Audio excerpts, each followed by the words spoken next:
Look at someone and say, New Year cannot be new unless you are new.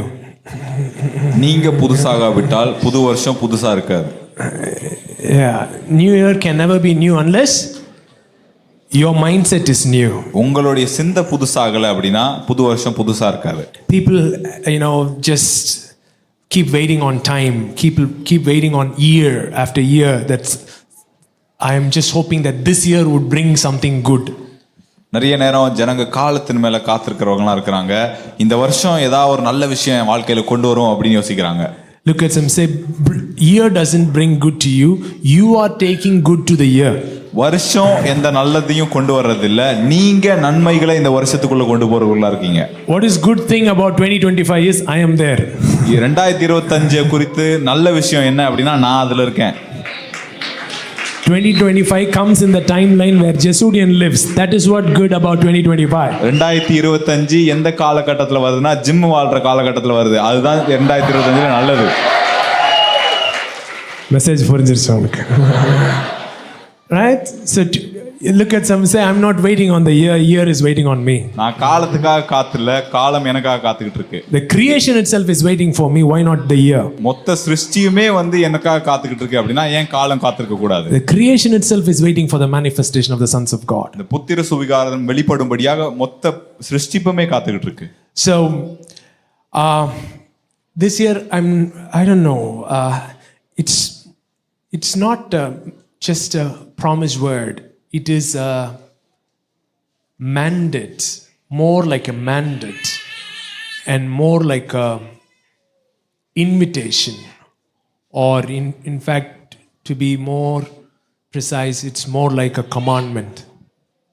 இந்த வருஷத்துடைய இந்த வசனம் தேவன் கொடுத்த வார்த்தை இது ஒரு வாக்குத்தத்த வசனம்னு சொல்றதை விட இது அதை விட ஜாஸ்தியா ஒரு தேவனிடத்துல நமக்கு இருக்கிற ஒரு அழைப்புதல் இல்ல ஒரு கட்டளைன்னு கூட சொல்லலாம். Say it's an invitation. இது ஒரு அழைப்புதல். It is an invitation. இது ஒரு அழைப்புதல். This is so you would have gone on this faith journey, but as you're coming, you always have this feeling there has to be something more. How many of you know that feeling? நீங்க இந்த விசுவாச பிரயாணத்துல போகும்போது இடையில நமக்கு இந்த மாதிரி ஒரு உணர்வு வரும். ஏதோ ஒரு கட்டத்துல நமக்கு இந்த மாதிரி ஒரு உணர்வு வரும். இதுக்கு மேல ஏதோ ஒன்னு இருக்கணும் அப்படின்னு சொல்ற ஒரு உணர்வு. There has to be something more. Yeah, meetings, conference, yeah. But there has to be something more to Christian life than this. ஆமா, இதெல்லாம் நடக்குது, மீட்டிங்ஸ் இருக்கு, கான்ஃபரன்ஸ் இருக்கு. ஆனா கிறிஸ்தவ வாழ்க்கைக்கு இதை விட இன்னும் ஜாஸ்தியா ஏதோ ஒன்னு இருக்கணும். How many of you understand what I'm talking about? எத்தனை பேருக்கு நான் There has to be something more. ஏதோ ஒரு விஷயம் இன்னும் ஏதோ ஒன்னு இருக்கணும். Do you know you are designed to be satisfied only by God? உங்களுக்கு தெரியுமா தேவனால மாத்திரமே தான் உங்களை திருப்திப்படுத்தக்கூடிய விதத்துல நீங்க வடிவமைக்கப்பட்டிருக்கீங்க. It takes God to satisfy you. உங்களை திருப்திப்படுத்தணும் அப்படின்னா அது தேவனால மட்டும் தான் முடியும். Not miracles, not signs and wonders, not money. Those all are good, but even when you see all these things, your heart will never be satisfied. அற்புதங்கள் அல்ல, அடையாளங்கள் அல்ல, பணம் அல்ல, இதெல்லாம் நல்ல விஷயங்கள் தான். ஆனா இதெல்லாம் பார்த்தாலுமே கூட உங்களை திருப்திப்படுத்தக்கூடிய ஒரே ஒரு விஷயம் அது தேவன் மட்டும்தான். Because you're designed like that. ஏன்னா உங்களுடைய வடிவமைப்பே அப்படிதான். நீங்க அப்படிதான் வடிவமைக்கப்பட்டிருக்கிறீங்க. See, no other cap can fit to this thing because this cap is designed for this.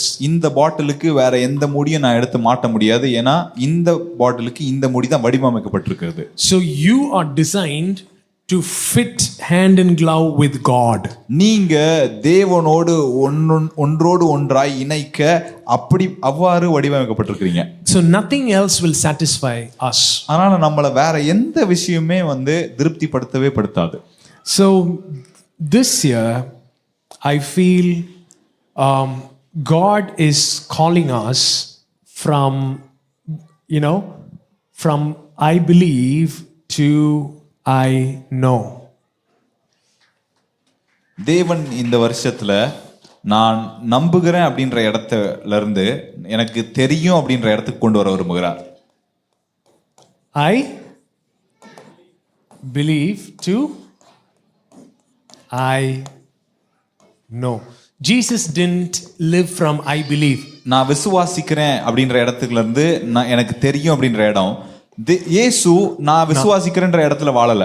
நான் அறிந்திருக்கிறேன். இயேசு வந்து பிதா நல்லவர்னு நான் விசுவாசிக்கிறேன்னு சொல்லல. Jesus did not say I believe that God the Father is good. பிதா என்னை நேசிக்கிறாரு நான் விசுவாசிக்கிறேன்னு சொல்லல. He didn't say I believe that the Father loves me. அப்பா எனக்கு தெரியும்டா அப்படின்றாரு. He came and said I know my Father. அப்பா நல்லவர் அப்படின்றது உன் டாக்டரினல் பிலீஃப் சிஸ்டமா மாத்திரம் இல்லாம அப்பா நல்லவர்ன்றது உனக்கு ஆணித்தரமா அனுபவபூர்வமா தெரிந்திருக்கிற ஒரு காரியமா இருக்கணும்னு நினைக்கிறாரு. இந்த வருடத்துக்கு ஆண்டவர் உன்னுடைய டாக்டரினல் பிலீஃப் சிஸ்டத்திலிருந்து உன்னை எங்க கொண்டு வராரு? நான் அறிந்திருக்கிறேன் அப்படின்றது கொண்டு வராரு. The Father being good shall not just be your doctrinal belief system. From there it shall be your experiential knowledge that you know with certainty that God is good, and God wants you in this year to journey from the place of I believe to I know that the Father is good. First Johnல இந்த வசனம் வாசிக்கிறோம். In 1 John we read this scripture. 1 John 4:16, 1 யோவான் 4:16, and we have known and believed. பாருங்களேன், இப்படி தான் இருக்கணும். First என்ன இருக்கணுமா? நோயிங் இருக்கணும். அதுல இருந்து தான் எது வரணும்னு வச்சிருக்காரு ஆண்டவர், பிலீவிங் வச்சிருக்காரு. ஆனா நம்ம ஃபர்ஸ்ட் பிலீவிங்ல ஆரம்பிச்சு இப்போ நோயிங்குள்ள போக ட்ரை பண்ணிக்கிட்டு இருக்கோம். Now this is how it is ideally supposed to be, where you start from knowing and then because you know it you believe it. Now but right now it is the vice versa. We are starting from believing and trying to get to know. I believe my wife loves me is very bad place. என் மனைவி என்ன நேசிக்கிறாங்கன்னு நான் நம்புறேன் அப்படின்றது ஒரு ரொம்ப சோகத்துக்குரிய இடம். I know my wife loves me is a different place. என் மனைவி என்ன நேசிக்கிறாங்கன்னு எனக்கு தெரியும் அப்படின்றது வேற ஒரு இடம். சில பேர் faith confessionல தான் இருக்கானுங்க. Some people are still living in faith confession. My wife loves me அப்படின்ட்டு. ஸோ சொல்லு, பலார்னு விட்டு சொல்லு, ஒரு நோயிங் எக்ஸ்பீரியன்ஸ்குள்ள கொண்டு வர விரும்புகிறார். God wants to bring you into a knowing experience. அந்த நோயிங்ன்ற வேர்டு தான் என்னது? யாதா. And that word knowing is called yada. So basically this year the Father wants you to know him. Not know about him, no study about him, get your theology right about him. Yeah, that's all good, but that's not enough. That doesn't satisfy the heart. He wants us to know him. இந்த வருஷம் பிதா நீங்க அவரை அறிந்து கொள்ள வேண்டும் என்று விரும்புகிறார். அவரை பற்றி அறிந்து கொள்றதில்ல, அவரை குறித்த இறையியல் சரியா இருக்கணும்ன்றதில்ல, அவரை அறிந்து கொள்ளுகிற அனுபவத்துக்குள்ள கொண்டு போக விரும்புகிறார். Because the world needs Jesuses who knows the Father. ஏன்னா இந்த உலகத்துக்கு பிதாவை அறிந்த இயேசுக்கள் தேவை. Look at somebody, say the world doesn't need one more ministry. உலகத்துக்கு இன்னொரு ஊழியம் தேவையில்லை. World doesn't need Father's house. உலகத்துக்கு Father's house தேவையில்லை. World needs Jesuses. இந்த உலகத்துக்கு இயேசுக்கள் தேவை. We need Jesuses who knows the Father. தகப்பனை அறிந்திருக்கிற இயேசுக்கள் நமக்கு தேவை. And how do we know him? எப்படி நம்ம அவரை அறிந்து கொள்றது? We know him in our hearts. நம்மளுடைய இருதயத்துல நாம் அவரை அறிந்து கொள்கிறோம். Look at somebody and say, our God is a heart God. நம்மளுடைய தேவன் இருதயத்தின் தேவன். Our God is a heart God, not hard God, heart God. அவர் கடினமானவர் அல்ல, அவர் இருதயத்தின் தேவன். Come on, touch five people, say our God is a heart God. You cannot know God with your mind. உங்களுடைய சிந்தையினால நீங்க தேவனை அறிந்து கொள்வது சாத்தியமற்றது. You will be deceiving yourself thinking you're knowing God just because you know some doctrine. ஒரு சில இறையியல் உங்களுக்கு தெரியும், ஒரு போதனை உங்களுக்கு தெரியும் அப்படின்றனால எனக்கு தேவனை தெரியும்னு சொல்லி நீங்களே உங்களை ஏமாத்திக்கிட்டு இருப்பீங்க. நீங்க உங்களுடைய சிந்தையினால முயற்சி பண்ணீங்க அப்படின்னா. Because knowing God is a heart matter, not a mind matter. ஏன்னா தேவனை அறிந்து கொள்றது அப்படிங்கிறது ஒரு இருதயத்திற்குரிய விஷயம், அது சிந்தைக்குரிய விஷயம் அல்ல. With mind there are two kind of beliefs, right? With mind you can believe certain things, but by heart only you know things. ரெண்டு விதமான விசுவாசம் இருக்கு இல்லையா? உங்களுடைய சிந்தனை மூலமா நீங்க சில விஷயங்களை நம்ப முடியும், ஆனா உங்களுடைய இருதயத்தின் மூலமா தான் நீங்க அறிந்து கொள்ள முடியும். Are you guys getting what I'm saying? So we saying I believe in Trinity is very different from I know Trinity. நான் திருத்துவத்துல விசுவாசிக்கிறேன் அப்படின்னு சொல்றதுக்கும் நான் திருத்துவத்தை அறிந்திருக்கிறேன் அப்படின்னு சொல்றதுக்கும் ரொம்ப வித்தியாசம் இருக்கு. I believe in Trinity means I have a mental conceptual understanding of Trinity. நான் திருத்துவத்தை நம்புறேன் விசுவாசிக்கிறேன் அப்படின்னு சொல்றாங்க அப்படின்னா என்னுடைய சிந்தனையில திருத்துவத்தை குறித்த ஒரு புரிந்து கொள்ளுதல் ஒரு விளக்கம் எனக்கு இருக்குது அப்படின்னு அர்த்தம். I can define what Trinity is, I can explain with examples, all those things. திருத்துவம்னா என்ன அப்படின்றதை என்னால விளக்கி சொல்ல முடியும், அதை விவரிச்சு பல உதாரணங்கள் வச்சு கூட என்னால சொல்ல முடியும். And I can correct the error about the theology of Trinity. இந்த திருத்துவத்தை குறித்த இறையில்ல ஏதாவது பிழைகள் இருந்துச்சுன்னா என்னால அதை திருத்த கூட முடியும். All these things happen because I use my mind to understand Trinity. இதெல்லாம் நடக்கிறதுக்கு காரணம் என்ன அப்படின்னா திருத்துவத்தை புரிந்து கொள்றதுக்கு என்னுடைய சிந்தையை நான் யூஸ் பண்றேன் அப்படின்னு அர்த்தம். But just because I use my mind for all these things, that doesn't mean I know. நான் இந்த விஷயங்களுக்காக எல்லாம் நான் என்னுடைய சிந்தையை யூஸ் பண்றேன்றதுனால எனக்கு திருத்துவத்தை தெரியும்னு இல்லை. Look at someone, say, this year he wants you to know him. இந்த வருஷம் நீங்க அவரை அறிந்து கொள்ள அவர் விரும்புகிறார். How do we know him? அவர் எப்படி அறிந்து கொள்வது? The first thing is we can know him only in the heart.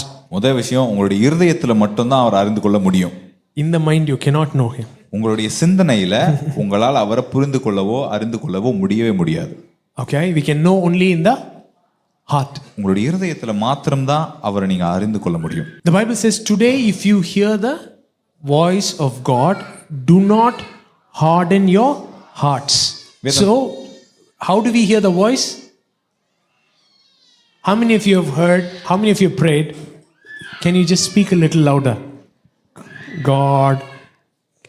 How many of you prayed like that? கொஞ்சம் சத்தமா பேச வேண்டியதான ஆண்டவரே, இன்னும் இது அமர்ந்த மெல்லிய சத்தம்னா அப்படியே அமர்ந்து போயிடுச்சு, ஒன்றும் கேட்கவே மாட்டேது. எத்தனை பேர் யோசிச்சிருக்கீங்க ஆண்டவர் பேசுகிற சத்தம் சத்தமாக கேட்க மாட்டேதுன்னு? கையை தூக்கு போட்டுருவேன் ஒன்று. சத்தமாக பேச மாட்டாரு. ஏன்டா இப்படிடா பண்ணுற, ஏன்டா இப்படி கீழ்ப்படியாமல் இருக்கேன்னா ஆண்டவர் பேசுறது என்ன கேட்க மாட்டேது, சத்தமாக கேட்க மாட்டேது.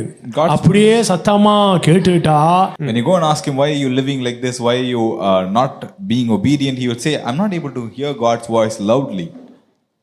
Look at somebody and say, இஸ்ரவேல் ஜனங்களுக்கு லவுட் ஸ்பீக்கரை கிழிச்சிட்டு கத்துனாரு, கீழ்ப்படிய மாட்டேன்ட்டானுங்க. Now for the Israelites, God was speaking in a loud voice like a loudspeaker. They were still not listening, they were not obeying. மவுண்டன்ல இறங்கி கத்துறாரு, பில்லர்ல இருந்து அப்படியே பேசுறாரு. சவுண்டு கேட்ட உடனே அவனுங்க ஓவரா சவுண்டு கேக்குதுன்னு சொல்லி இந்த சவுண்ட் எங்களுக்கு கேட்க வேணாம், மோசே நீங்களே போய் கேட்டு வந்துருங்க, இது ஓவர் சவுண்டா இருக்குன்னு சொன்னானுங்க.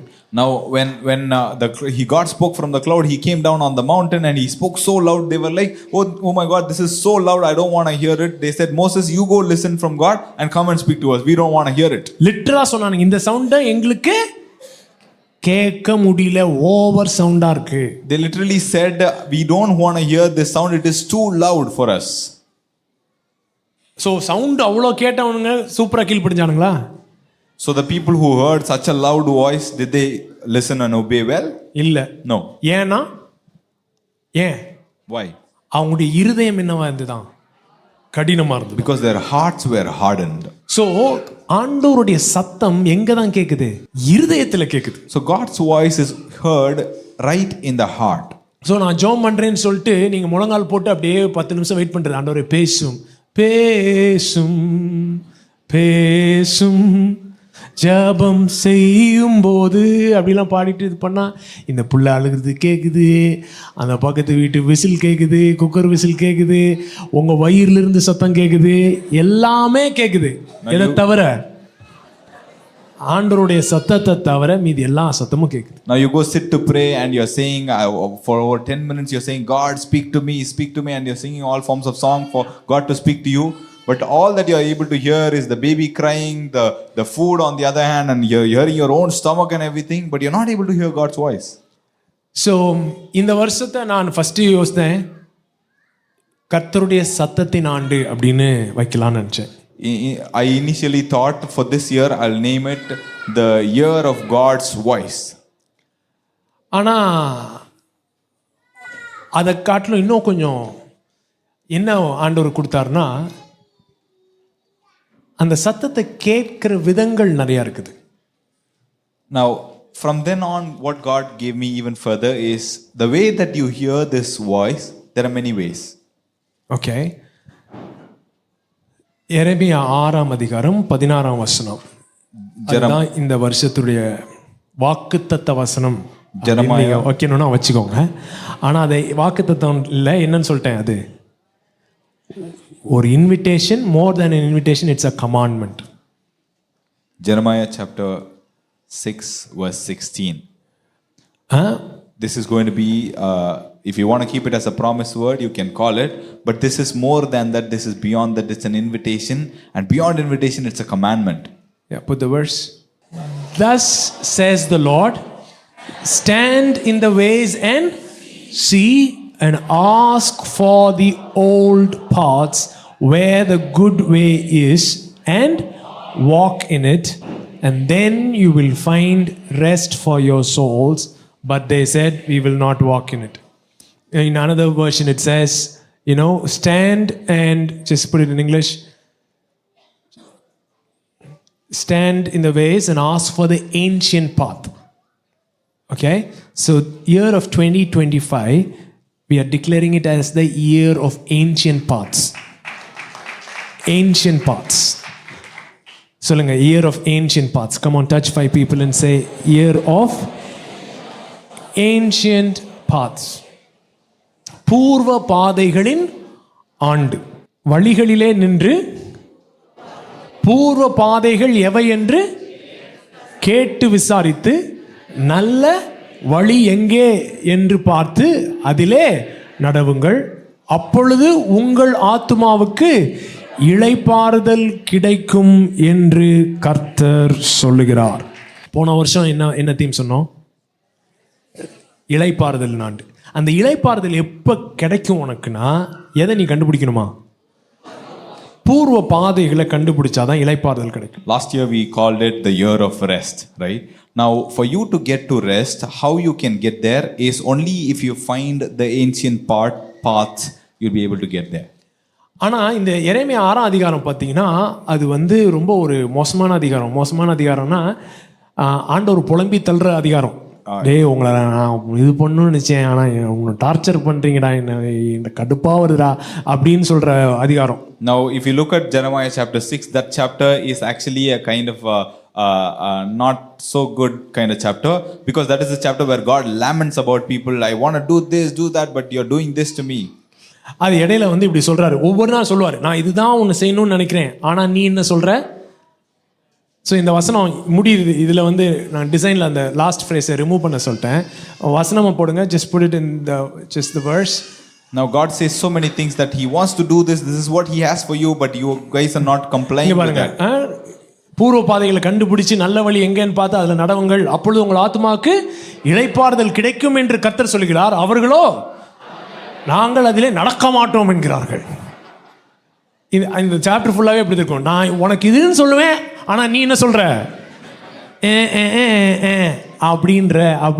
அப்படின்ற இதே தான் ஃபுல்லா அந்த அதிகாரம் ஃபுல்லா. You see the entire chapter, that's how it goes. God says, I'm telling you, you do this, and then you're turning right opposite and doing the exact opposite of it. Yeah, stand in the ways and see and ask for the ancient paths and where the good way is, then you will find rest for your souls. But they said, we will not walk in it. So before I go forward, let's all stand and say, we will walk in it. Can we all stand? I'm going to read the phrase, and then you're all going to shout, but we will walk in it. Okay? Correcta solina, appadi idhil irukadha padichira koodadu. Thus says the Lord, stand in the ways and see and ask for the ancient paths and the good, where the good way is, and walk in it. Then you will find the rest for your souls. We will walk in it. Touch 5 will say, we will walk in ancient paths. We will walk in ancient We will paths. find the good paths. நாங்க We will find the good old ways. We will find the good old ways, good old paths and walk in it. நாங்க பூர்வ பாதைகளை கண்டுபிடிப்போம், அதுல நடப்போம். Amen. Please be seated. So, முதல் ஆண்டவருடைய சத்தத்தை கேட்கறதுக்கு முன்னாடி, so இந்த ancient paths எங்க இருக்குது? Where are these ancient paths? இந்த ancient path எங்க இருக்குன்னா ஹார்ட்ல இருக்கு. These ancient paths are in your heart. என்ன பண்ண விரும்புறாரு ஆண்டவருன்னா சங்கீதம் Psalms 119:32. சங்கீதம் 119:32. I will run the course of your commandments, for you shall enlarge my heart. So நீங்க ஒன்று இந்த ஹார்ட்ல வாழலாம், இல்லைன்னா இந்த ஹார்ட்ல வாழலாம். இந்த ஹார்ட்ல இருந்து நீங்க இந்த ப்ரேயரை பண்ணணும், enlarge my heart. You can either live in this heart or you can live in this big heart. If you are in that heart, you got to pray saying, Lord, enlarge my heart. Come on, pray. I will run the course of your commandments, for you shall enlarge my heart. இதை காட்டிலும் பெருசா ஒன்று imagine பண்ணிக்கோங்க. ஏன்னா எனக்கு துணி கிடைக்கல இதுக்கு மேலே பெருசா. எனக்கு கிடைச்சது 7x5 தான். ஸோ அதை வச்சு தான் என்ன பண்ண முடிஞ்சது, ஹார்ட்டை டிசைன் பண்ண முடிஞ்சது. இதை காட்டிலும் ஒரு பெரிய ஹார்ட்டாக நீங்கள் டிசைன் பண்ணுங்களேன், அப்படி தான் நீங்கள் வாழ்கிறீங்க. That is your heart. Imagine a way bigger heart than this. That is how you are living. That is your heart. Your heart is so humongous. The Bible says Christ lives in your heart. உங்க இருதயம் ரொம்ப படர்ந்து விரிந்திருக்கு. வேதம் சொல்லுது கிறிஸ்து உங்களுடைய இருதயத்துல வாசமா இருக்கிறாருன்னு. If Christ has to live in your heart, can you imagine how big your heart is? கிறிஸ்து உங்களுடைய இருதயத்துல வாசமா இருக்கணும் அப்படின்னா உங்க இருதயம் எவ்வளவு பெருசா இருக்கணும்னு யோசிச்சு பாருங்க. There is so much of stuff in the heart. இந்த இருதயத்துல அவ்வளவு விஷயங்கள் அடங்கி இருக்கு. We don't know to engage with our heart. நம்மளுடைய இருதயத்தோடு நமக்கு ஈடுபட தெரியல. The ancient pathways are all pathways of the heart. இந்த பூர்வ பாதைகள் எல்லாமே இருதயத்தின் பாதைகளாக இருக்கு. Church 5 people say the ancient pathways are the pathways of the heart. பூர்வ பாதைகள் உங்களுடைய இருதயத்தின் பாதைகள். So there are tried and tested practices of engaging with your heart or engaging with God in your heart. இதுல சோதிக்கப்பட்டு வெற்றிகரமா இருக்கிற அநேக பாதைகள் இருக்கு உங்களுடைய இருதயத்துல தேவனோடு நீங்க இணைவதற்கு என்கேஜ் பண்றதுக்கு.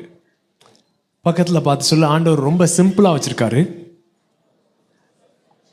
ஆண்டவர் நீ அறிஞ்சுக்கிறதுக்கு ஆண்டோடைய சத்தம் எனக்கு ஆண்டோடைய சத்தமே கேட்க மாட்டேது, எனக்கு ஆனால் கேட்கணும்னு ஆசை, ஆனால் எனக்கு கேட்க மாட்டேது அப்படின்றவங்க எத்தனை பேர் கை? மீதிலாம் வந்து கீழே இப்படி தூக்கி நிற்கிறானுங்க. How many of you say I try so much to hear God's voice but I don't hear it? அதனால என்ன செய்ய மாட்டேது, ஒழுங்கா கேட்க மாட்டேது. So I can't hear clearly. பக்கத்தில் பார்த்து சொல்லுங்க, கர்த்தருடைய சத்தத்தை கேட்கறதுக்கு முன்னாடி, before you hear the Lord's voice, உன் இருதயத்தோட சத்தத்தை நீ முதல்ல கேட்க பழகணும். learn to hear your heart's voice. இவ்வளோ நாள் நீ எந்த சத்தத்தை தான் கேட்டுக்கிட்டு இருக்கேன்னா உன் மைண்டோட சத்தத்தை தான் கேட்டுக்கிட்டு இருக்க. All these days, all along, you've been hearing your mind's voice. மைண்டோட சத்தத்தையே கேட்டு கேட்டு கேட்டு கேட்டு tired ஆயிடுற. You've been listening to your mind's voice back to back and you got tired now. So mind சத்தத்திலிருந்து எப்படி ஹார்ட் சத்தத்தை கேட்கறது அப்படின்ட்டு இந்த வருஷம் பார்க்க போறோம். And this year we are going to learn from your mind's voice how can you move to listening to your heart. So ஹார்ட்டோட நீங்க என்கேஜ் பண்ண கத்துக்கிட்டீங்கன்னா அதுக்கு அடுத்த ஸ்டெப்பு ஹார்ட்ல இருக்கிற கிறிஸ்துவோட எப்படி என்கேஜ் பண்றது அப்படி. As you start learning how to engage with your heart, you're going to learn the next step from there to understand how to engage with the Christ who lives in your heart.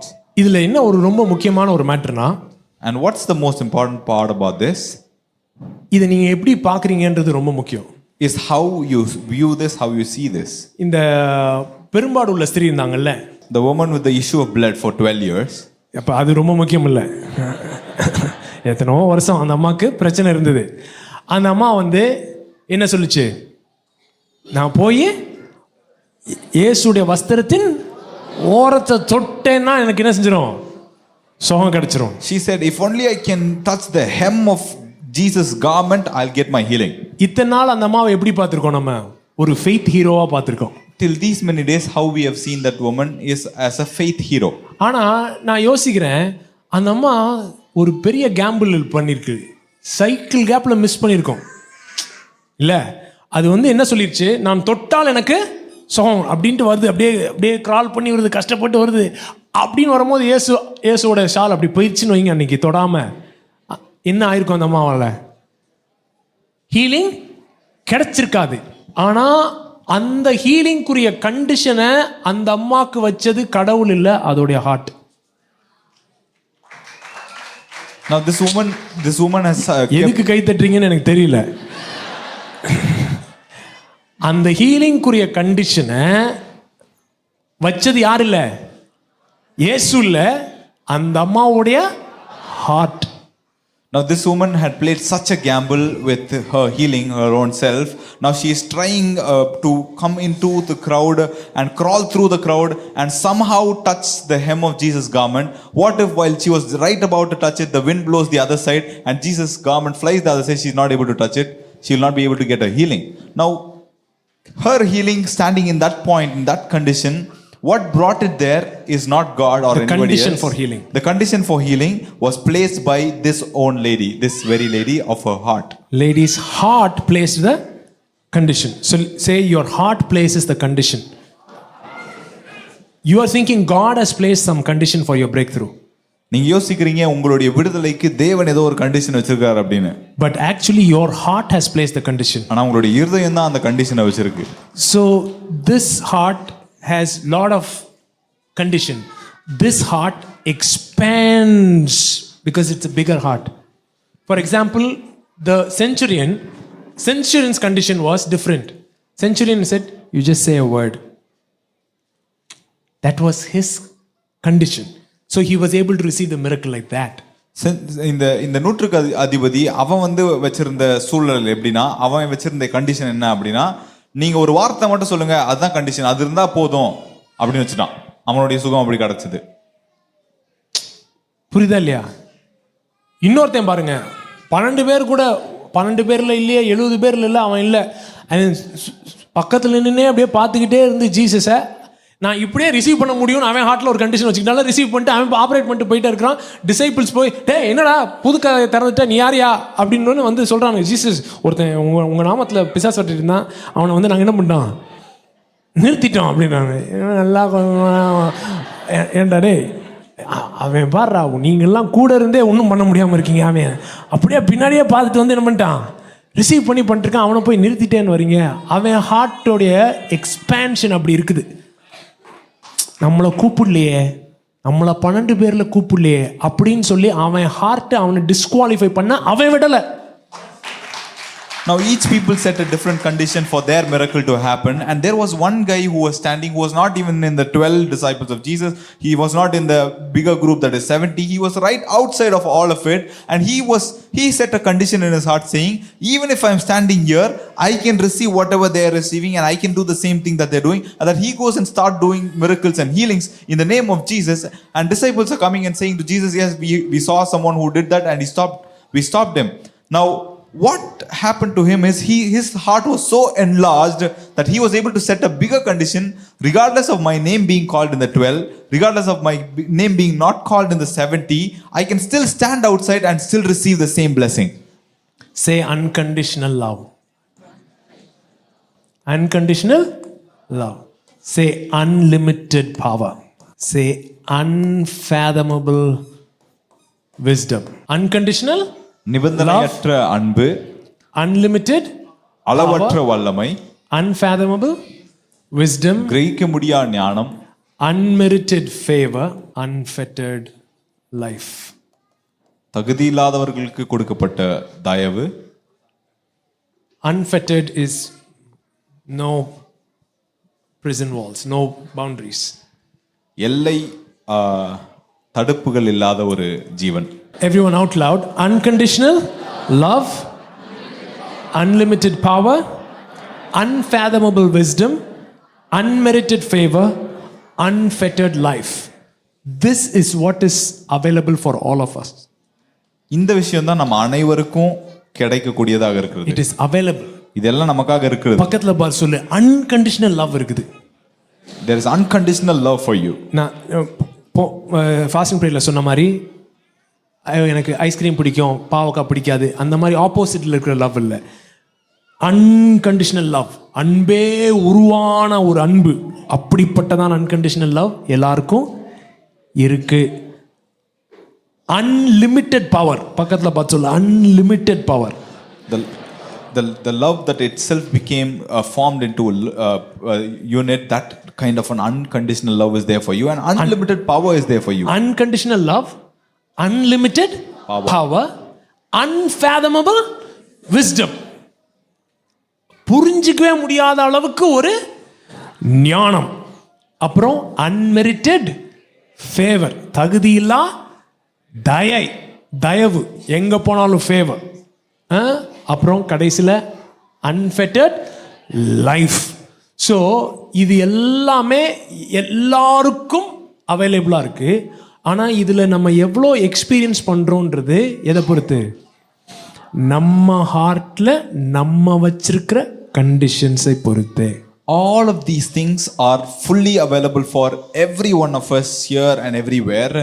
But how much of this we experience is dependent on the conditions that we put in our heart. பக்கத்துல பார்த்து சொல்லு, ஆண்டவர் உனக்காக எதையாவது செய்யணும்னு wait பண்ணி இருந்தேன்னா போன வருஷம் எப்படி போச்சோ அதே மாதிரி தான் அடுத்த வருஷம் போகும் சொல்லு. If you are keeping on waiting that God should do something for you, just the same way the last year went, this year will go for you. Fasting prayer பண்ணி பார்க்குற, ஜோம் பண்ணி பார்க்குற, அதை பண்ணி பார்க்குற, ஏதாவது ஆண்டவர் பண்ணிட மாட்டாரான்னு. You're trying to fast, you're trying to pray, you're trying to do this, that, you're waiting that God should do something for you. Won't God do something for me is your anticipation. இப்போ அந்த mobile தாங்களேன், அதுக்கு மேலே அவரால் ஒன்றும் பண்ண முடியாது. ஏன்னா first கேட்டவுடனே என்ன பண்ணிட்டாரு? கொடுத்துட்டாரு. நான் அதுக்கப்புறம் உபாசம் பண்ணி கேட்கலாம், இல்லாட்டி அமாவாசை அன்னைக்கு நைட்டு கூட கேட்கலாம். என்னதான் திரும்ப கேட்டுக்கிட்டே இருந்தாலும் அவர் கொடுத்துட்டதுனால அதுக்கப்புறம் நீ என்ன கேட்டாலும் அவரால் மண்டையை சொறிகிறத தவிர வேற எதுவுமே என்ன கேட்கறான்னு புரிய மாட்டேதே அப்படின்னு மண்டையை தான் சொறிவார். பக்கத்தில் பார்த்து சொல்லு, நீ ஜபத்தில் பண்ணி ஆண்டவர் மண்டையிலேயே முடியலாமல் போயிடுச்சு. ஏன்னா 2000 வருஷமா அவரும் சொரிஞ்சுக்கிட்டே தான் இருக்காரு. என்ன கேட்கறானுங்கன்னு தெரியலையே. Now when you ask and he gave me the phone, and again I kept asking him for the phone, he will not be able to give it because he already gave it to me. Just the same way God has given all of these things, and you still are trying to fast and pray, you're trying to do different prayers, overnight prayers and all of these things, and God is not able to understand what to do with you, and he's scratching his head what to give you because he's already given you what you asked for. ஆண்டவர் யாரை கொடுத்துட்டார்? நமக்கு கிறிஸ்துவை கொடுத்துட்டாரு. இதுக்கு மேல அவருக்கு கொடுக்கறதுக்கு ஒன்றும் இல்லை. இன்னும் இதை கொடுங்க, அதை கொடுங்க நம்ம வெயிட் பண்ணிக்கிட்டே இருக்கோம். இந்த வருஷம் கொடுத்துருவாரு, சரி இந்த வருஷம் தான் அவர் கொடுக்கல, அடுத்த வருஷம் கொடுத்துருவாரு, சரி அடுத்த இப்படி சொல்லி இந்த மாதிரி எத்தனை வருஷம் ஆகிப்போச்சு கேளு. பக்கத்தில் இந்த மாதிரி நீ வாக்குத்தத்த ஆராதனை அட்டன் பண்ணி எத்தனை வருஷம் ஆகிப்போச்சு? வெறும் கேலண்டர் பிஸ்னஸ் பண்ணியிருக்கலாம் நீ. ஆனால் வாழ்க்கையில் எதுவும் நடந்த மாதிரி தெரியல. God has given Christ the entire entirety, that everything that he could give, he has given in Christ. He has given Christ himself. Now you are still asking, you are still waiting for God to do something, God to give you something, waiting each year on year, from every year that you are looking for, at least this year God will do it, at least next year God will do it, at least the coming year God will do it. But it is going on and on and on forever. இந்த ஹார்ட்டில் என்ன ஒரு மேட்டர்னா, உன் heart எவ்வளோ தூரம் expand ஆயிருக்கோ அந்த அளவுக்கு தான் ஆண்டவர் உனக்கு கொடுக்குற பிளெஸ்ஸிங்கை நீ உன்னால் என்ன செய்ய முடியும்? எக்ஸ்பீரியன்ஸ் பண்ண முடியும், சஸ்டெயின் பண்ண முடியும். அதை காட்டிலும் நீ எதையாவது முயற்சி பண்ணி உன் வாழ்க்கையை இம்ப்ரூவ் பண்ணிட்டேன்னு வையேன். உன் ஹார்ட் இவ்வளோ தான் இருக்குது, ஆனால் உன் வாழ்க்கையை இப்படி இதுக்கு மேலே இம்ப்ரூவ் பண்ணிட்டேன்னா கொஞ்ச நாளில் உன் ஹார்ட்டே உன் வாழ்க்கையை கொண்டு வந்துடும் இந்த லெவலுக்கு. ஒரு பிரேக் த்ரூ வந்த மாதிரி இருக்கு, கொஞ்ச நாள் கழிச்சு சொடக்குன்னு உடஞ்சிருது. புரியலையா? கொஞ்சம் அப்படி ஏறின மாதிரி இருக்கு, ஆனால் அதுக்கப்புறம் திரும்ப இறங்கிட்டு, ஆனால் அதுக்கப்புறம் ஏறவே மாட்டுது. Now how much of a blessing that you experience from God and you're sustaining it in your life completely depends on how enlarged your heart is. Now, if your heart is enlarged to a certain extent and you work your way up and you somehow get to a place where you experience a different level of a breakthrough, your heart, because it is not enlarged enough, you will not be able to sustain it. It will come back to the same level again. Suddenly you will feel like, I just had the breakthrough, but everything came back to square one. I just had the miracle happen to me, but everything came back to square one. Because you're not able to sustain it, your heart is not that enlarged. Graph படிச்சிருக்கீங்களா 8வது படிக்கும்போது? இது X axis, Y axis. இது heart, இது break through. சரிங்களா? உன் heart level increase ஆகாம break through increase ஆச்சுன்னு வச்சுக்கோங்க. இங்கே தான் இருக்குது உங்கள் ஹார்ட் லெவலில். ஆனால் பிரேக் த்ரூ என்ன செய்யுது? இவ்வளோ தூரம் வந்துருச்சுன்னா உங்கள் ஹார்ட் திரும்ப கீழே கொண்டு வந்துடும். உன் ஹார்ட் எக்ஸ்பேண்ட் ஆகாமல் உன் பிஸ்னஸ் எக்ஸ்பேண்ட் ஆச்சுன்னா கொஞ்சம் நல்ல பிஸ்னஸே நட்டுக்கும். உன் ஹார்ட் எக்ஸ்பேண்ட் ஆகாமல் கல்யாணம் ஆயிடுச்சுன்னு வச்சுக்கோ, இப்போ இருக்கிற மாதிரி இருக்கும். If your heart doesn't expand and your breakthrough takes you a little bit higher than that, your heart will bring you back to the same place where your heart belongs. If your heart doesn't expand but your business enlarges, your heart is going to bring it back to the same level. If your heart doesn't expand, if you get married, and then you will come back to the same level. Heart expand ஆகாம மூலியம் increase ஆகி மூலியம் திரும்ப heart இருக்கிற லெவலுக்கு பார்த்துட்டு தானே இருக்கீங்க. You've been seeing a lot of examples of how heart has not expanded but the ministry just grows and again comes back to the square one. உன் ஹார்ட் எதை ஹேண்டில் பண்ண முடியுமோ அந்த இடத்துக்கு உன் ஹார்ட்டே கொண்டு வந்து நேர்க்கும்.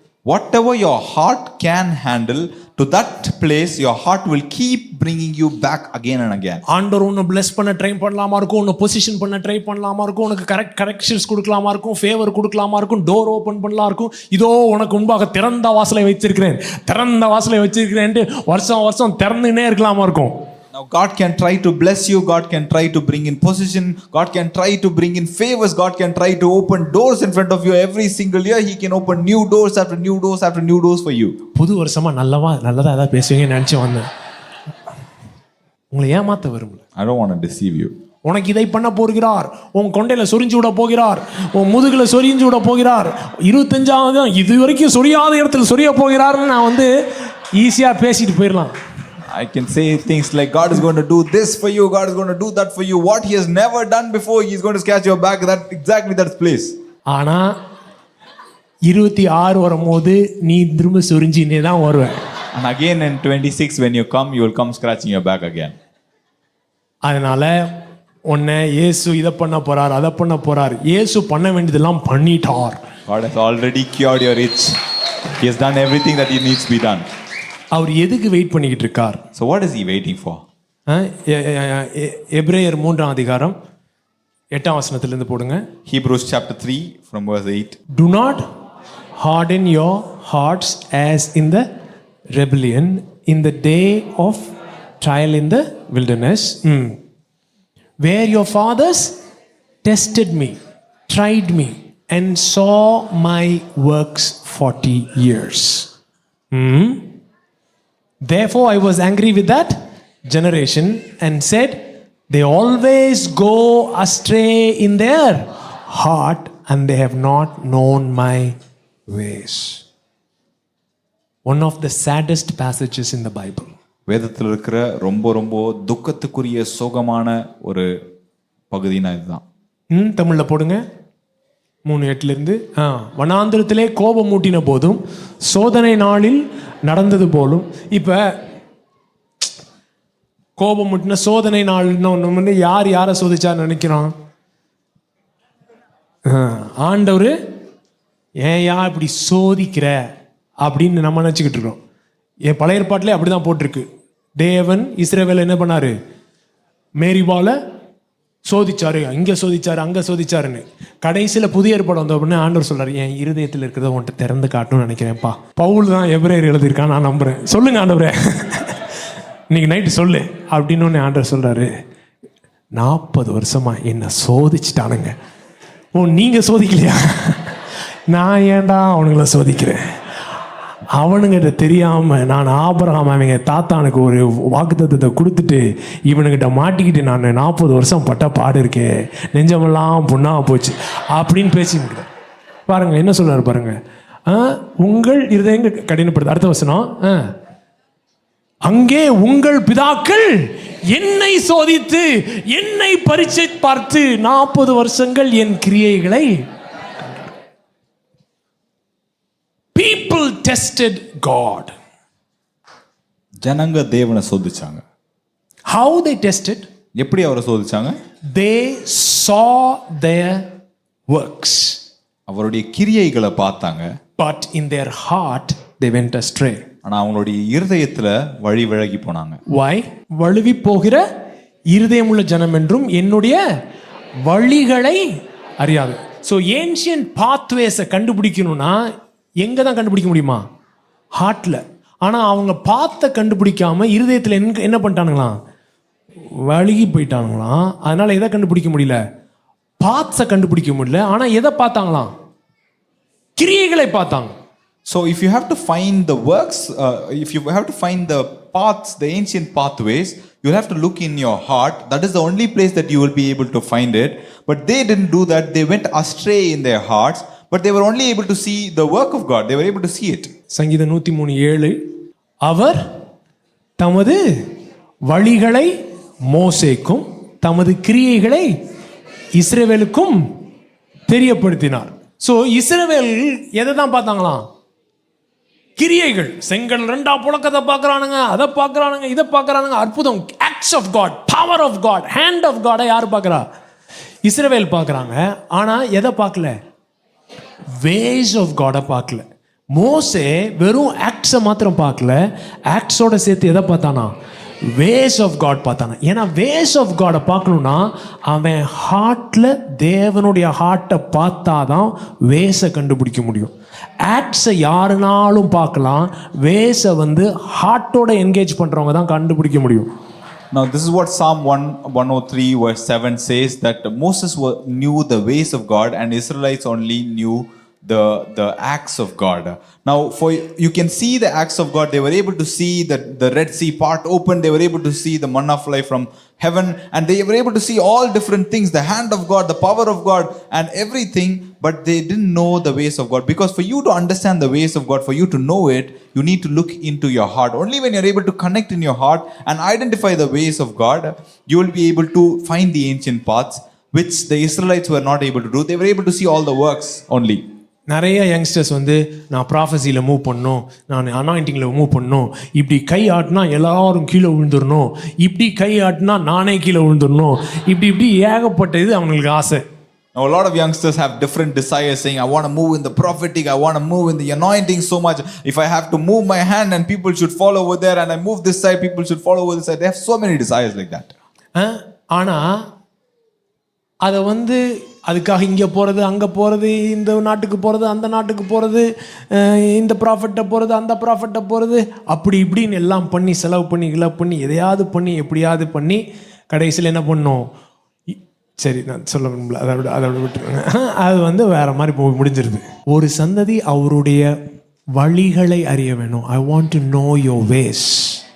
அப்படின்னா வேஸ் தெரியறவனுக்கு கண்டிப்பாக ஆக்ட்ஸும் இருக்கும். ஆனால் ஆக்ட்ஸ் மாத்திரம் தெரியறவனுக்கு வேஸ் தெரியும்னு கிடையாது. Now a generation has to rise up which says that, Lord, I want to know your ways. And for the people who know the ways of God, definitely will have the acts of God as well. But when people only know the acts of God, not necessarily they know the ways of God. Mark 6ஆம் அதிகாரம், Mark chapter 6. பிரெட்லாம் multiply பண்ணியிருக்காரு. Bread multiply பண்ணி எல்லாரும் கொடுத்து, அதுக்கப்புறம் disciples ஏறி எங்கே போகிறாங்க? போங்க, அக்கறைக்கு போங்க அப்படின்னு சொல்லிட்டு ஏற்றி விட்டு இவர் மலையில் ஏறி ஜெபம் பண்ண போனார்.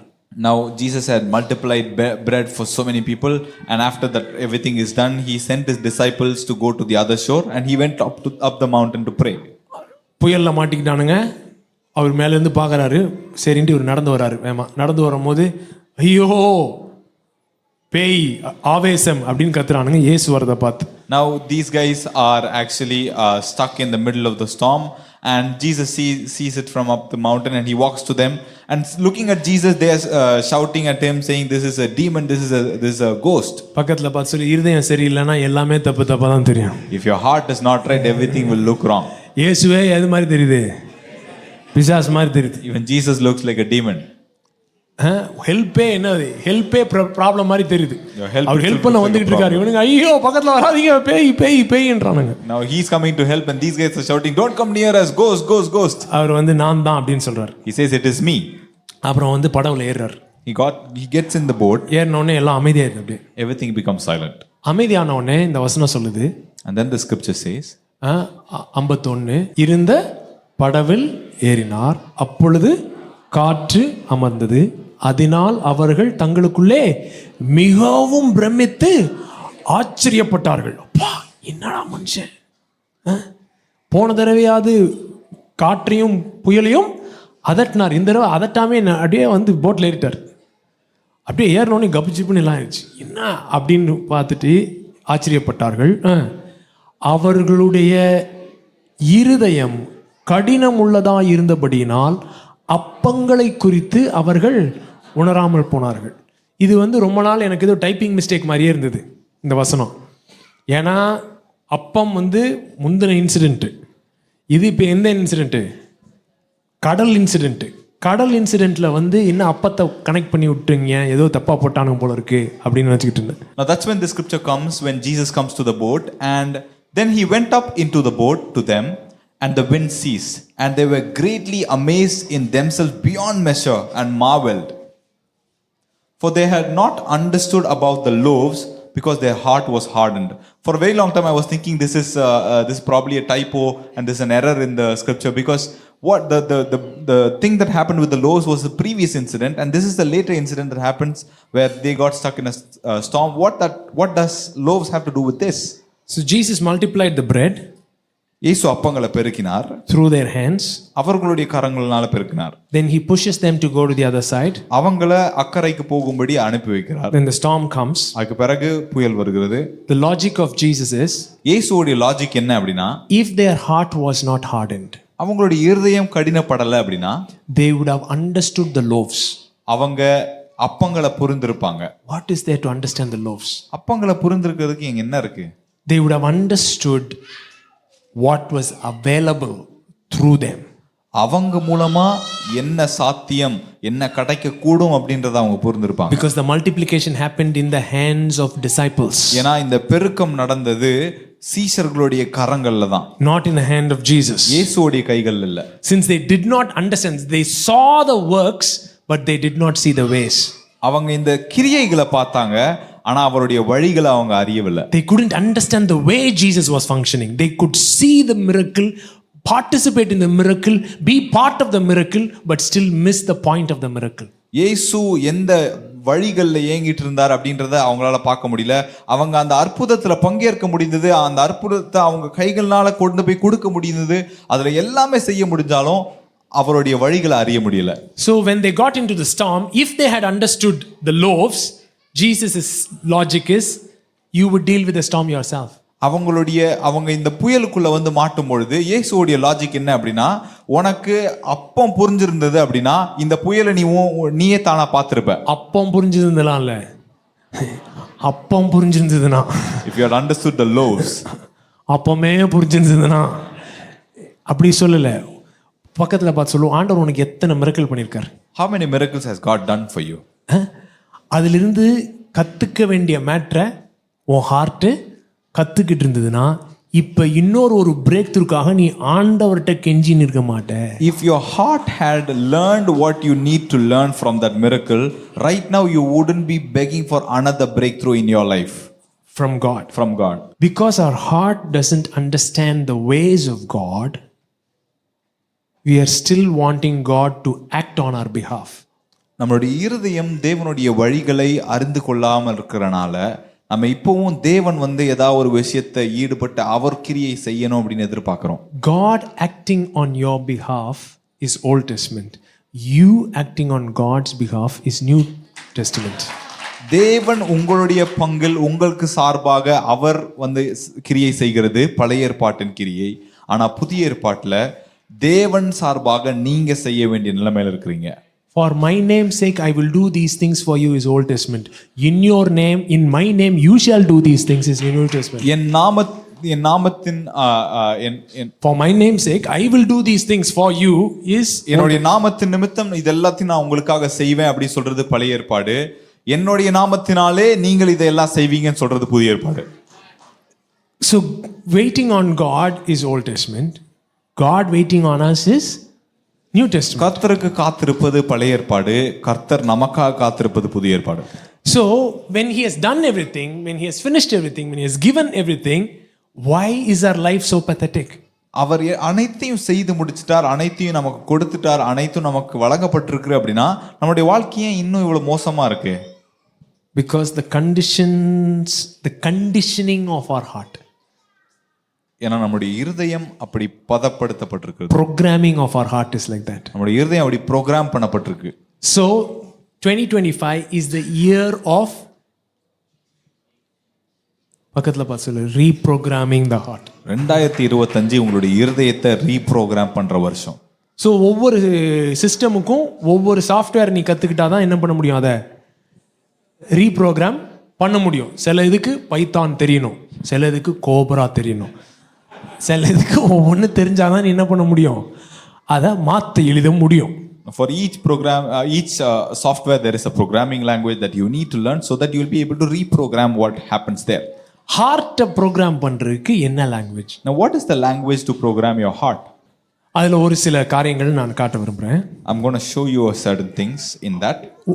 அதெல்லாம் தான் ஏன்ஷியன் பாத்வேஸ். இதெல்லாம் தான் பழங்காலத்திலிருந்து தான் ஹார்ட்டை ரீவயர் பண்ணுறதுக்கு யூஸ் பண்ண வழிமுறைகள். Practice, meditation. நீ உன் ஹார்ட்டை ரீப்ரோக்ராம் பண்ணணும்னா உனக்கு மெடிடேட் பண்ண தெரியணும். If you want to reprogram your heart, you need to know how to meditate. நல்லா கவனிங்க. நீண்ட ஜபம் பண்றதுனால கேட்கப்படும்னு நினைக்காத அப்படின்னு நம்ம ஆட்கள் நீண்ட ஜபம் பண்ணுங்க. Jesus said, because you make long prayers, don't think that your prayers will be heard. People do long prayers. நிறைய வார்த்தைகள் நீ யூஸ் பண்றதுனால ஆண்டவர் ஏதாவது உனக்கு பண்ணிடுவாருன்னு நினைக்காதன்னு சொல்லுவாரு. நம்ம ஆட்கள் அவன் சாப்பாடுக்கு ஜெபம் பண்ண சொன்னாலே அவ்வளோ ஆரம்பம் வாட்டு. Now Jesus says, செங்கடலை இரண்டாய் பிளந்த. Now Jesus says, not because சாப்பிட விட மாட்டாங்க. Because of the நிறைய தடவை நம்ம போற இடத்துல நான் டக்குன்னு சாப்பிட ஆரம்பிச்சிருவேன், அப்புறம் தான் ஜெபத்தை ஆரம்பிப்பாங்க. Jesus says, don't believe because of the multitude of your words, your prayer will be answered. And our people are experts in that. They speak so many words when they start praying, even if they have to pray for food. அப்புறம் ஜனங்கள் பார்க்கணும்னு சொல்லி நீ ஜெபம் பண்ணாதன்னு சொல்லுவாரு. இவனுங்களுக்கு இந்த பாஸ்டர்ஸாக வந்தா இந்த ஜெபம் கொடுக்கறது தான் அவனுக்கு ஒரு பெரிய, அது வந்து சாவுனாலும் விட மாட்டானுங்க. சார் எனக்கு ஒரு ஜெபம் கொடுன்றானுங்க. என்னடா இவனுங்கெல்லாம் என்ன பண்ணுறது, உனக்கு வந்து ஜெபம் கொடுக்குறதுன்னு அவன் சரி புது வருஷம். Jesus said, don't pray for others to look at you and get other people's attention. And that's a trend of the pastors. கல்யாணம்னா எனக்கு ஜெபம் வேணும்ன்றானுங்க, சாவுனா ஜெபம் வேணும்ன்றானுங்க. அவன் வந்தாலே அவன் வந்து இது கொடுத்து மைக் கொடுத்து இந்த இதில் இருக்கிற இங்கே இருக்கிற இதில் இது ஊழியம் பண்ணுற இதில் பண்ணுற இவரோ எப்பொழுது செத்த வீட்டில் நீ எங்கே ஊழியம் பண்ண எனக்கு என்ன, வந்து எழுப்ப முடிஞ்சா எழுந்துட்டு. Now anywhere they go, they ask for a prayer. They come means they have to get their mic and somebody has to introduce them, brief, detailed introduction, and then they have to pray. போதகர் ஐக்கியத்தில் ஆரம்ப ஜெபம் யாரு கொடுக்குறா, அப்புறம் செய்திக்குன்னு யாரு ஜெபம் கொடுக்குறா. ஒரு போதகர் ஐக்கியத்துக்கு நான் போயிருந்தேன். நான் தான் பிரசங்கியாருன்னு அந்த பக்கத்தில் இருக்க பாஸ்டருக்கு தெரியாது போல இருக்கு, ஏன்னா நம்மளை பார்த்தா அப்படி தெரியாதுல்ல. நான் உட்காந்துருந்தேன், யாரையோ கூப்பிட்டு அவர் ஆரம்ப ஜெபம்னு சொல்லிட்டாரு. ஒன்று இந்த பாஸ்டர் லிட்டரலாக கெட்ட வார்த்தையில் திட்டுறாரு. அவனுக்கே கொடுத்துக்கிட்டே இருக்கீங்க மாதம், அப்புறம் நாங்களாம் இங்கே எதுக்கு இருக்கோம், எங்களுக்குலாம் ஆரம்ப ஜெபத்தை பண்ண தெரியாதா அப்படின்னு. நீ பண்ணுற ஜெபமெல்லாம் தேவையில்லாத ஆணி தான் சொல்லு, பக்கத்தில் பார்த்து சொல்லு, நீ பண்ணுற ஜெபமெல்லாம் தேவையில்லாத ஆணிகள். All your prayers are bongu prayers. I want you to show one verse, put it in the message version. இதை கண்டிப்பாக நீங்கள் படிச்சே ஆகணும் வசனத்தை. Matthew 6:7 onwards in the message. Matthew 6:7 onwards in the message. மத்தேயு 6:7 So called prayer warriors, நான் எதுவும் சொல்ல, வசனம் படிச்சுட்டு இருக்கேன். So called prayer warriors who are prayer ignorant, they are full of formulas and programs and advice and peddling techniques for getting what you want from God. Don't fall for that nonsense. Don't fall for that nonsense. This is your Father you are dealing with. And He knows better than you what you need. With a God like this loving you, you can pray very simply.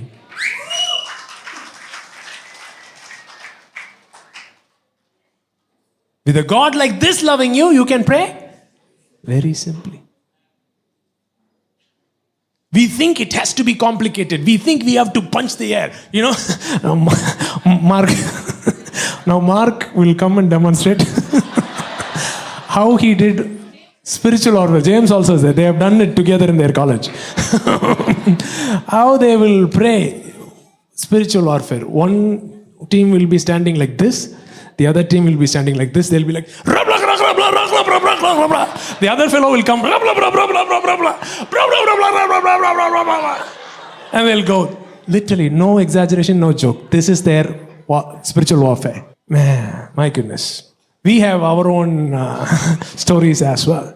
We went like this, the whole hostel. Kamal வந்து அந்த படம் என்னது? கமல் நடிச்ச படம், பழைய படம். அபூர்வ சகோதரர்கள் மாதிரி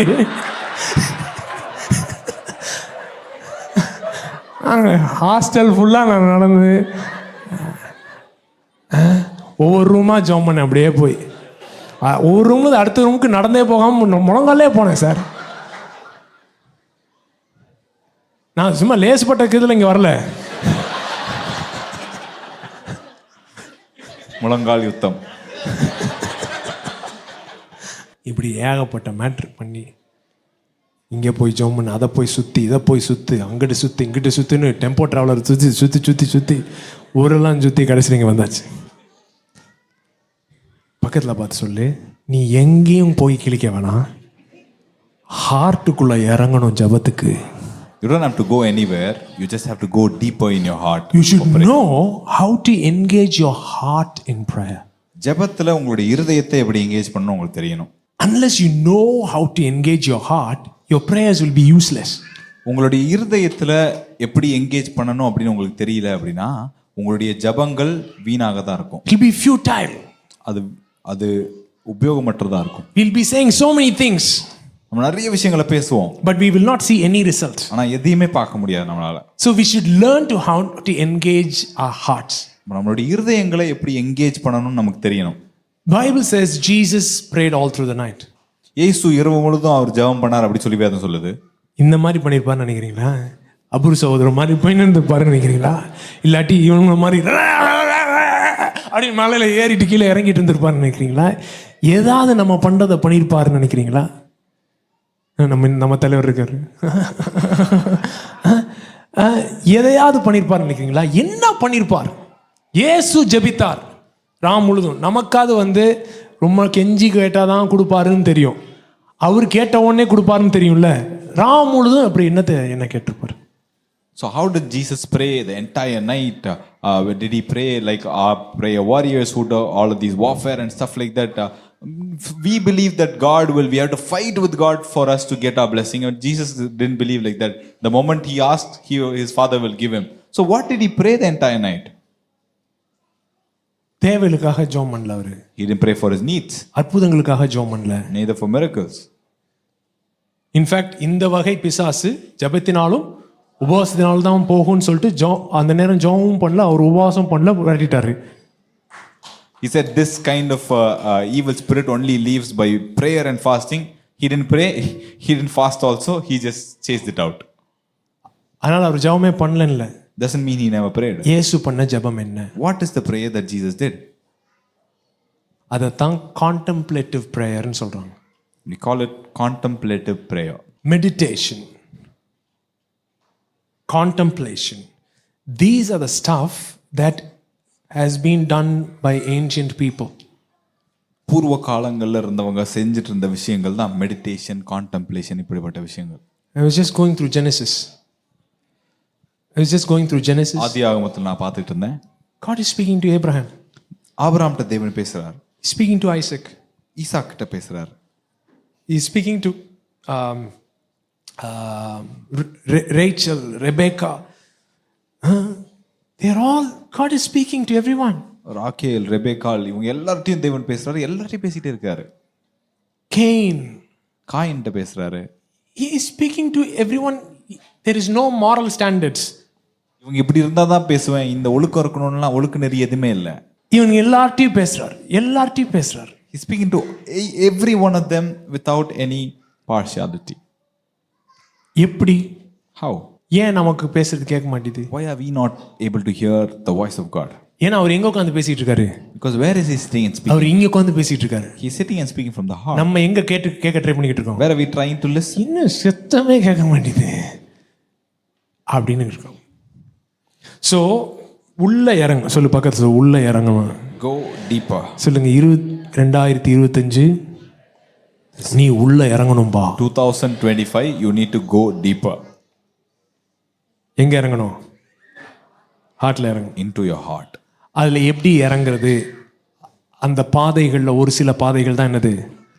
Practice meditation, practice contemplation. So what is meditation? How to meditate? What is contemplation? How to contemplate? Practice gratitude. The other way of getting into your heart is practicing gratitude. Nothing unlocks your heart like gratitude. Touch 5 people and say, nothing unlocks your heart like gratitude. How are you going to get into your heart? How are you going to go deeper into your heart? It's by practicing meditation, it's by practicing contemplation.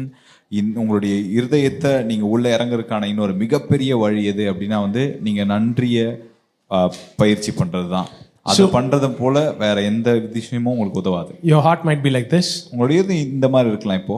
But as you practice these things, ஆனா நீங்க இத பயிற்சி பண்ண see the boundaries of the heart will expand and become bigger and bigger. உங்களுடைய இருதயத்தின் எல்லைகள் விரிவாக்கி அது பெருசாக ஆரம்பிக்கும். As the boundaries of your heart expands, without you doing anything, you would see things manifest in your life. உங்களுடைய இருதயத்தின் எல்லைகள் விரிவாகும் பொழுது நீங்க எதுமே செய்யாமலே உங்களுடைய வாழ்க்கையில தேவனுடைய காரியங்கள் வெளிப்படுறதை நீங்க பார்க்க ஆரம்பிப்பீங்க. You would see how your business takes off. You would see how your marriage takes off.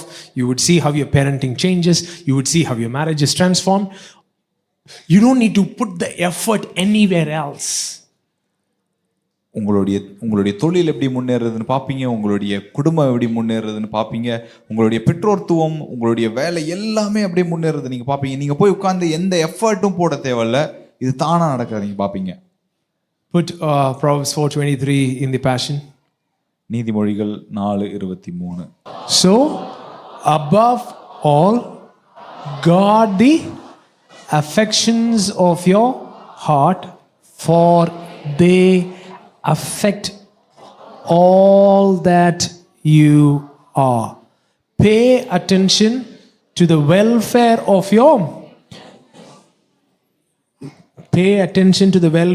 your innermost being, for from there flows the well springs of life. உன் எல்லா காவலோடும் இதயத்தை காத்துக்கொள், அப்பொழுது அதிலிருந்து ஜீவ ஊற்று புறப்படும் இருக்குல்ல. New King James says, for out of it shall spring the issues of life. The word issues there is boundaries. இங்க issues அப்படின்னு சொல்லப்படுகிற வார்த்தை, அந்த வார்த்தைக்கு அர்த்தம் என்னன்னா boundaries. Your heart sets the boundaries for your life. உங்களுடைய வாழ்க்கையினுடைய எல்லை கோட்டை உங்களுடைய இருதயம் தான் தீர்மானிக்கும். How much your business, the boundary of your business is not decided by Indian economy. உங்களுடைய தொழில், உங்களுடைய பிசினஸ் உடைய எல்லை என்ன அப்படின்றது இந்தியாவுடைய எக்கானமி தீர்மானம் பண்றது இல்ல. What affects your business? What affects your marriage? What affects your bodily health? Your heart. Nobody decides what's happening in your life other than your heart. உங்களுடைய வாழ்க்கையில என்ன நடக்க போகுது அப்படின்றத தீர்மானிக்கிறது வேற யாரும் கிடையாது, உங்களுடைய இருதயம் தான். But how much time do we spend to reprogram our heart?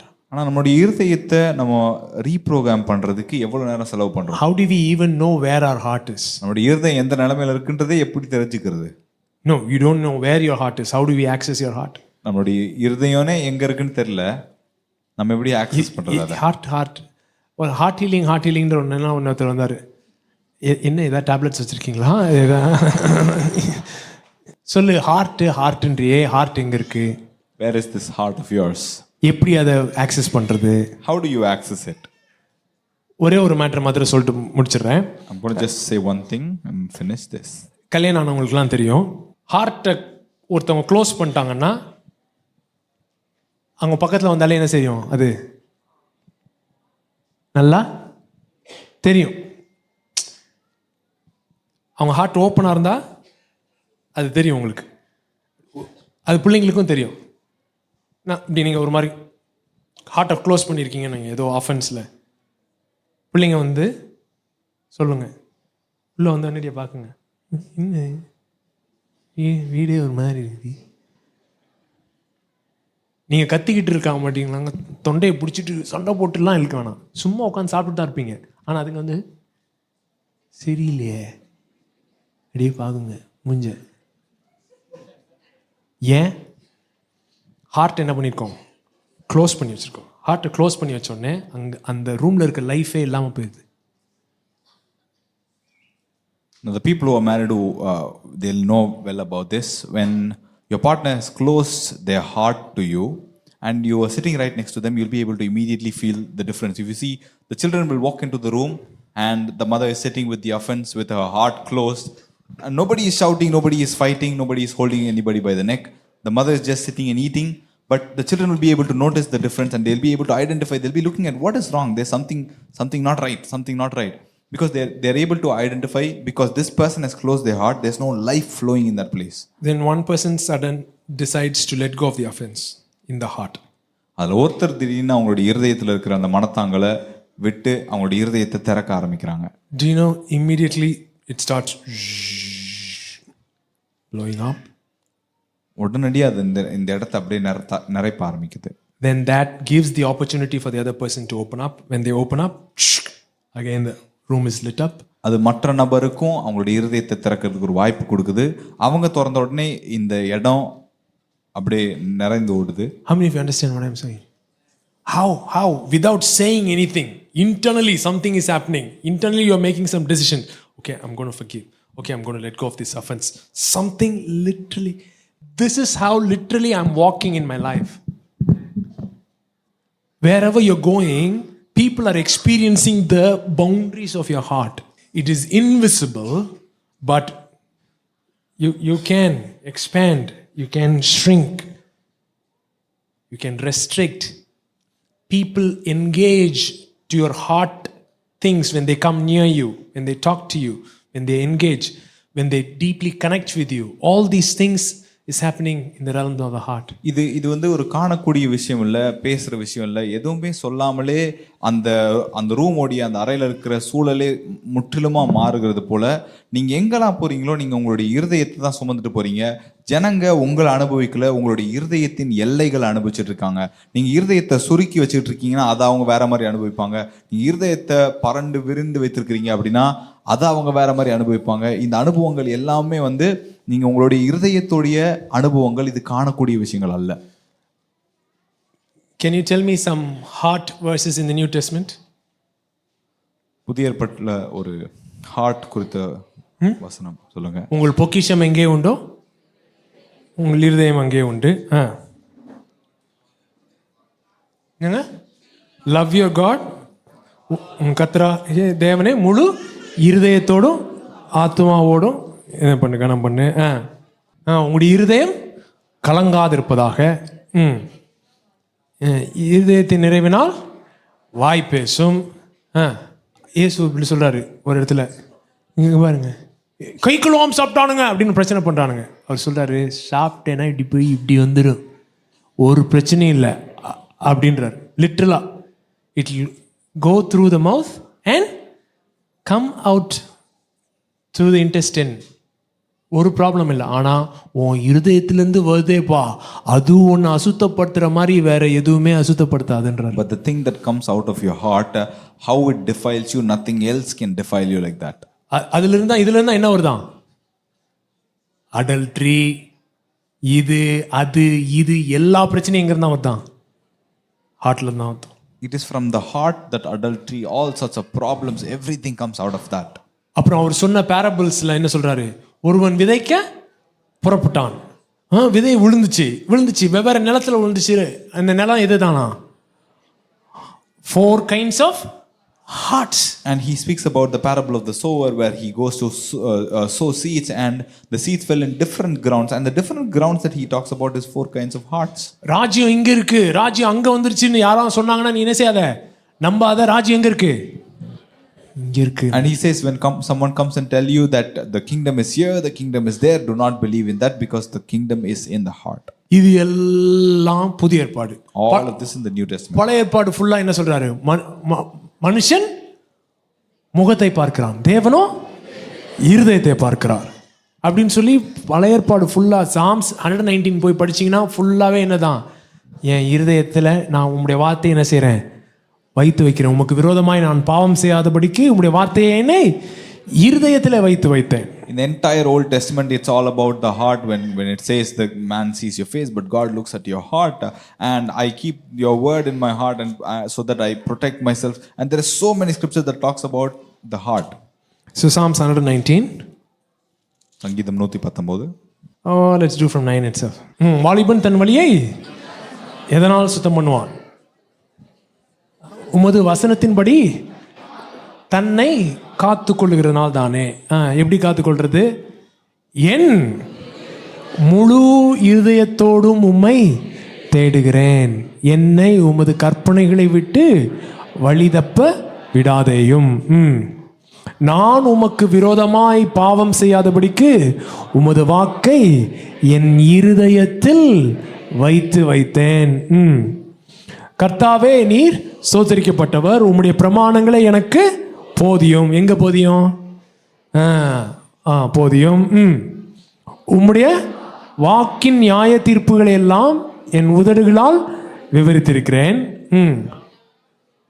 திரளான செல்வத்தில் களிகூறுவது போல நான் உமது சாட்சிகளின் வழியில் களிகூறுகிறேன். வேஸ், ஓகே, வேஸ், வழிகளில் களிகூறுகிறேன். உமது கட்டளைகளை தியானித்து உமது வழிகளை கண்ணோக்குகிறேன். So put this verse 15, sorry, put it from on top.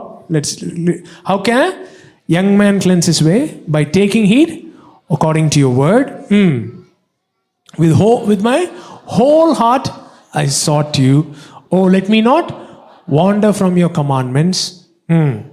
Your word I have hidden in my heart, that I might not sin against you. Yeah. Blessed are you, O Lord, teach me your statutes.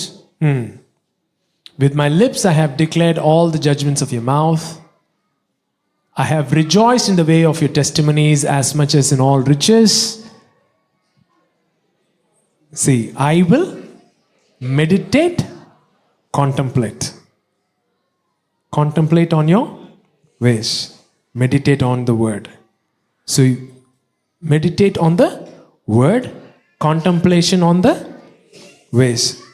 What is the word contemplation? What is the difference between meditation and contemplation? Meditation is where you engage in your heart, and there is some form of mental activity as well in meditation. In contemplation, that mental activity also subsides. Only through heart you observe. மெடிடேஷனுக்கும் கான்டம்ப்ளேஷனுக்கும் என்ன வித்தியாசம் அப்படின்னா, 2 வார்த்தைக்கும்.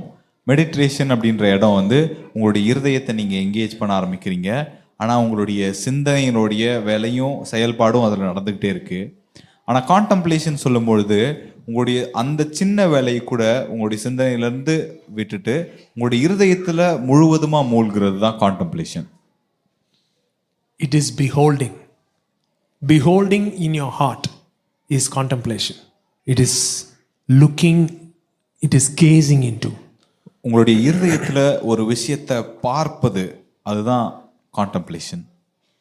So we'll talk about these things, but These are the ways that you reprogram your heart. When you reprogram your heart, you are reprogramming your life. உங்களுடைய இருதயத்தை நீங்க ரீப்ரோகிராம் பண்ணும்போது உங்களுடைய வாழ்க்கையை நீங்க ரீப்ரோகிராம் பண்றீங்க. Not exciting message, right? Oh, I thought I will get a good promise verse that God will do something, God will do something, God will do something. I'm saying God is equipping you to transform your life.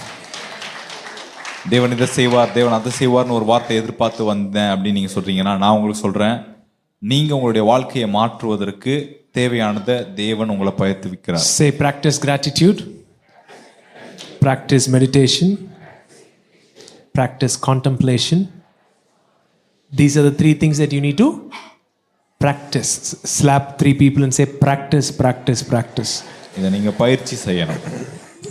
These things you practice. You practice gratitude, you practice meditation, you practice contemplation. நன்றி உணர்வை நீங்க பயிற்சி பண்ணணும், தியானத்தை நீங்க பயிற்சி பண்ணணும், ஆழ் தியானத்தை நீங்க பயிற்சி பண்ணணும்.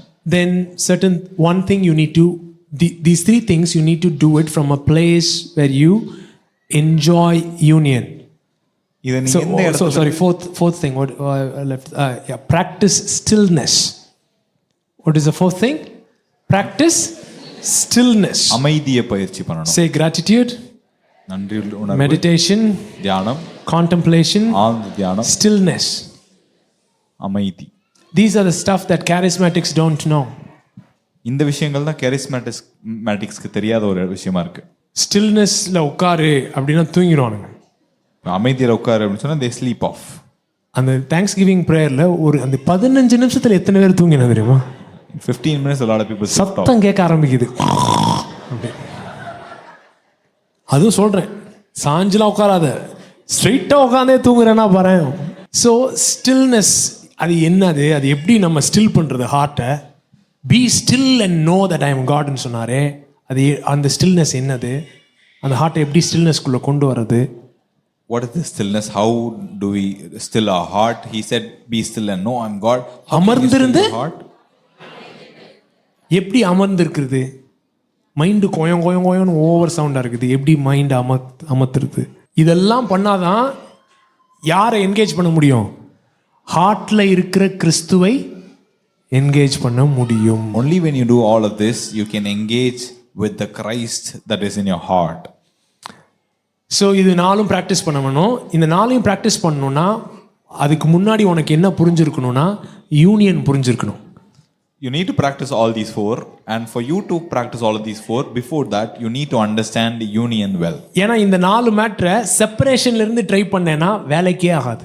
Because if you're going to try these 4 things from the place of separation, this is not going to work out for you. ஒரு செப்பரேஷன் மைண்ட்ல இருந்து இது 4த்தையும் பண்ணா நான் ஆண்டவர் பக்கத்துல போயிருவேன் அப்படின்னு நினைச்சேன்னா 2025 இல்ல 2055 வச்சாலும் நீ போய்கிட்டே தான் இருப்ப.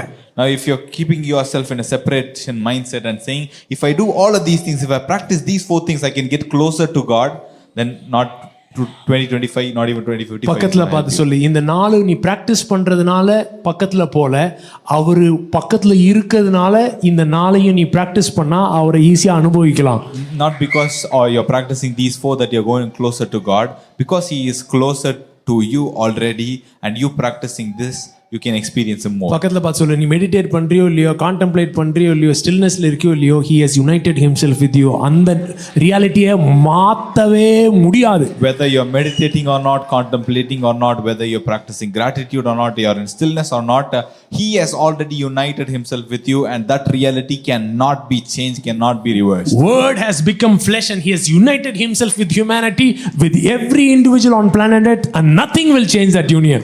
வார்த்தை மாமிசமாகி மனுக்குலத்தோடு அவரையே தன்னையே இணைத்து விட்டார். இப்பொழுது அனைவரோடும் அவர் இணைந்திருக்கிறார். பிரிக்க முடியா அந்த இணைப்புல அவர் இணைத்திருக்கிறார். அப்படி இருக்கிறான்றனால நீ இதெல்லாம் கொஞ்சம் அப்படியே உட்கார்ந்தாலே அவரை நீ எக்ஸ்பீரியன்ஸ் பண்ணிடலாம். ஏன்னா அவ்வளவு பக்கத்துல இருக்கிறார். Because he has united himself in such a way, just if you can try these things, you can immediately start experiencing in that way. So what is first one? Practice gratitude, practice meditation, contemplation, practice stillness. All these 4 things you're using from the place of enjoying. Say, slap someone, say enjoy union, enjoy union. So when you enjoy union and do these 4 things, then you know what would happen. You would be love. இந்த திருத்துவத்தோடு இருக்கிற இணைப்பை நீங்க enjoy பண்ணிட்டு இந்த 4 விஷயத்தையும் practice பண்ணும்போது என்ன நடக்கும் அப்படின்னா நீங்க அன்பாகவே இருந்துருவீங்க. You will not show love, you would be love. நீங்க அன்பை காமிக்கிறவர்களா இருக்க மாட்டீங்க, நீங்க அன்பாகவே மாறிடுவீங்க. You would be in this love, in the state of being. You would not love from your mind. When you love from your mind, there is an opposite. But when you be love as a state of being, fruit of the Spirit doesn't have an opposite. உங்களுடைய அன்பு உங்களுடைய வாழ்க்கையின் நிலையாக மாறிடுச்சு அப்படின்னா அது வேற தளம். இப்போ நீங்க சிந்தனையிலேருந்து அன்பு கொடுக்குறீங்க அப்படின்னா உங்களுக்கு அதனுடைய ஆப்போசிட்டான ஒரு விஷயத்தையும் கொடுக்க முடியும் அப்படின்னு நிலைமையில இருப்பீங்க. ஆனால் அன்பு உங்களுடைய வாழ்க்கையின் நிலையாவே மாறிடுச்சு அப்படின்னா அதுக்கு வேற ஒரு எதிர்மாறான ஒரு விஷயமே இல்லை. I love this dress. எனக்கு இந்த ட்ரெஸ் ரொம்ப பிடிச்சிருக்கு. Then he comes in Aladdin dress. I don't like that dress. Aladdin ட்ரெஸ்லாம் வரும்போது அவனுக்கு பிடிக்கல. I am loving from my mind. என்னுடைய மைண்ட்லேருந்து நான் நேசிக்கிறேன். It has opposites. I love, then I hate.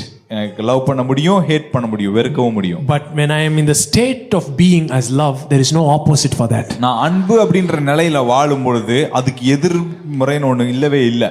So when you enjoy union and reprogram your heart, you would access the state of being which is love. நீங்க இந்த இணைப்பை தேவனோட திருத்துவத்தோடு இருக்கிற இணைப்பை அனுபவிச்சு இந்த விஷயங்களை பயிற்சி பண்ணும் பொழுது இந்த அன்பு அப்படின்ற நிலையை, வாழ்க்கையின் நிலையை நீங்க அனுபவிக்க ஆரம்பிப்பீங்க. You would be joy. நீங்க சந்தோஷமாகவே இருப்பீங்க. Not happy. நீங்க Happy இருப்பீங்க இல்ல. Happy has unhappy. Happy has opposite, but joy doesn't have opposite. ஹாப்பிக்கு அன்ஹாப்பின்னு ஆப்போசிட் இருக்கு, ஆனா ஜாய்க்கு ஆப்போசிட்டா ஒரு வேர்டு இல்லை.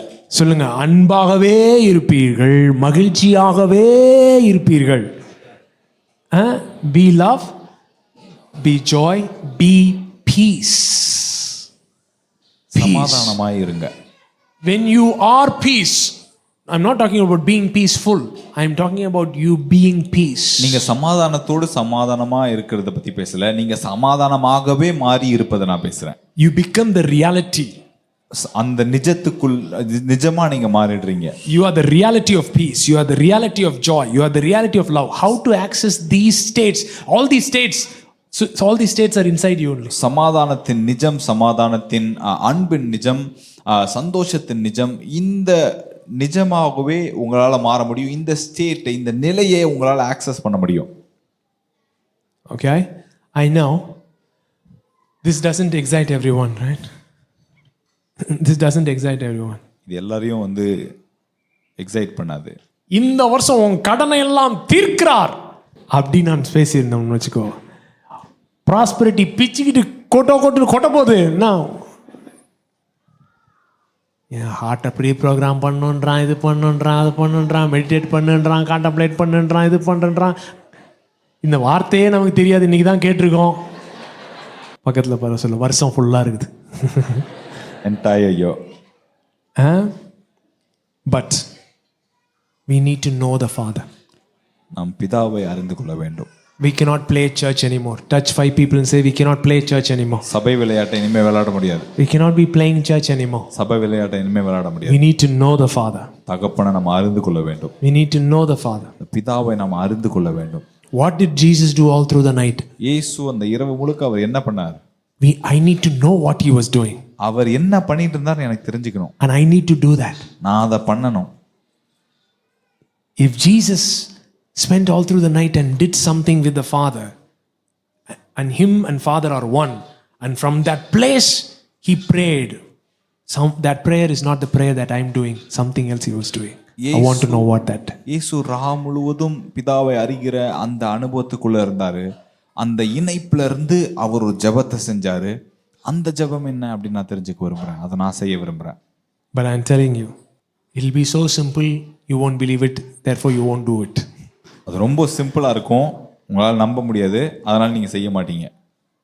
நான் சொல்றேன், சும்மா உட்காருப்பா அப்படின்னு சொல்றேன். ஏன் சும்மா உட்கார, அதுக்கு அந்த 1 மணி நேரம் நான் வேற ஏதாவது பண்ணிட்டு போவேன். இப்போ நான் சொல்றேன், 2 மணி நேரம் வாய் 2 லிப்ஸும் ஒட்டாம டங்ஸ் பேசுன்னு சொல்றேன்னு வச்சுக்கோ, அப்படின்னு பண்ணின்னே இருந்திருப்பேன். அதே நேரத்தில் நீ எதுவுமே பண்ணாத, வாய் மூடின்னு திறந்துடாது, 2 மணி நேரம் திறந்துடாது, அப்படியே கும்முன்னு உட்காருன்னு சொல்கிறேன்னு ஏன் பாப்பா அப்படின்னு ஒன்றால் உட்கார மாட்டேன். ஏன்னா இது ரொம்ப எப்படி இருக்கு, சிம்பிளாக இருக்கு. It is very, very simple that you will not even believe it. I mean, if I tell you to like speak in tongues without your 2 lips touching, you will keep on doing it for 2 hours. If I tell you just stay still, stay silent, don't do anything for next 2 hours, you'll find it hard to do. Because your mind demands that you need to do something to reach God. But God says, I have done everything, just keep quiet, you'll find me. ஏன்னா உங்க mind என்ன சொல்லுது அப்படின்னா, நீ தேவனை அடையணும்னா, தேவன்கிட்ட போகணும் அப்படின்னா நீ ஏதாவது செஞ்சாகணும், அப்பதான் தேவன்கிட்ட போக முடியும்னு சொல்லுது. ஆனா தேவன் சொல்றாரு, நான் எல்லாத்தையும் பண்ணிட்டேன், நீ சும்மா உட்கார். If you just keep quiet, you will find me. நீ சும்மா உட்கார்ந்தாலே என்னை கண்டுபிடிச்சிருவ. Be still and you will know. அமர்ந்திருந்து என்னை அறிந்து கொள். So what is that stillness? அந்த அமர்ந்திருப்பது என்ன? How to be still? எப்படி அமர்ந்திருப்பது? How to take a verse and meditate? எப்படி ஒரு வார்த்தை எடுத்து தியானம் பண்றது? How to contemplate? எப்படி ஆழ்ந்த தியானத்தை செய்வது? What's the difference between a contemplative mind and meditative mind? ஒரு தியானம் செய்கிற ஒரு சிந்தைக்கும் ஆழ்ந்த தியானம் செய்கிற இருதயத்துக்கும் என்ன வித்தியாசம்? No true transformation is possible without doing any of these things. இந்த எந்த விஷயங்களையும் செய்யாம மெய்யான மறுரூபம்னு ஒன்று இல்லவே இல்லை. Your graph will be like this. உங்களுடைய கிராஃப் மேலே கீழே போயிட்டு தான் இருக்கும். But if you reprogram your heart, then you cannot stop your own growth. ஆனால் உங்களுடைய இருதயத்தை நீங்கள் ரீப்ரோக்ராம் பண்ணிட்டீங்க அப்படின்னா உங்களுடைய வளர்ச்சியை உங்களாலேயே தடுக்கவே முடியாது. You cannot stop your own breakthroughs. உங்களுடைய விடுதலையை உங்களால் தடுக்கவே முடியாது. And you would see it effortlessly flowing out of you. அது ரொம்ப சுலபமா உங்களுக்குள்ள இருந்து வழிந்தோடுகிறது நீங்க பாப்பீங்க. Are you able to understand what I'm saying? These two went into these things a couple of years ago and they used to tell me, Jesu, this is where it is. This is where this is. I want you to get into this. I want you to get into this. And they had been telling me. சில வருஷங்களுக்கு முன்னாடி And I didn't know that tonight they are coming. சில வருஷங்களுக்கு முன்னாடி அவங்க வந்து இந்த விஷயங்களுக்குள்ள போயிட்டு அவங்க என்கிட்ட மீண்டும் மீண்டும் சொல்லிட்டு இருந்தாங்க, ஜெசு இதில் தான் இருக்கு, நீ இதுக்குள்ளே வரணும்னு சொல்லிட்டே இருப்பாங்க. நான் அந்த நேரத்தில் செய்யலை. இன்னைக்கு அவங்க வராங்கன்னு எனக்கு தெரியாது. This is what the Lord says. Stand at the crossroads and look for the ancient pathways. Ask where the good way is and walk in it. You will find rest for your souls. You will find rest for your souls. பூர்வ பாதைகள் எவை என்று கேட்டு நல்ல வழிகள் என்று எதை என்று விசாரித்து அதிலே நடவுங்கள், அப்பொழுது உங்களுடைய ஆத்துமாக்களுக்கு இளைப்பாறுதலை கண்டடைவீர்கள் என்று சொன்னேன். நாங்கள் எல்லாரும் அப்படியே நடப்போம் என்று சொன்னோம். Man, I have a truckload of prophetic words. Mega this, mega that, mega this. This will happen this year, that will happen this year. I'm excited. I value all those words. But I'm telling God, like Moses, put Exodus 33. எனக்கு அநேக வாக்கு தத்தங்கள் கொடுக்கப்பட்டிருக்கிறது, தீர்க்கதரிசன வார்த்தைகள். இது பண்ண போகிறோம், அது பண்ண போகிறோம், இந்த வருஷத்தில் இது நடக்கும், அது நடக்கும் அப்படின்னு சொல்லி அது எல்லாத்துக்கும் நான் ஆர்வமாக இருக்கிறேன். ஆனால் நான் தேவன்கிட்ட சொன்னது இதுதான், மோசே சொன்னது போல. Right? Verse 13. Exodus 33:13.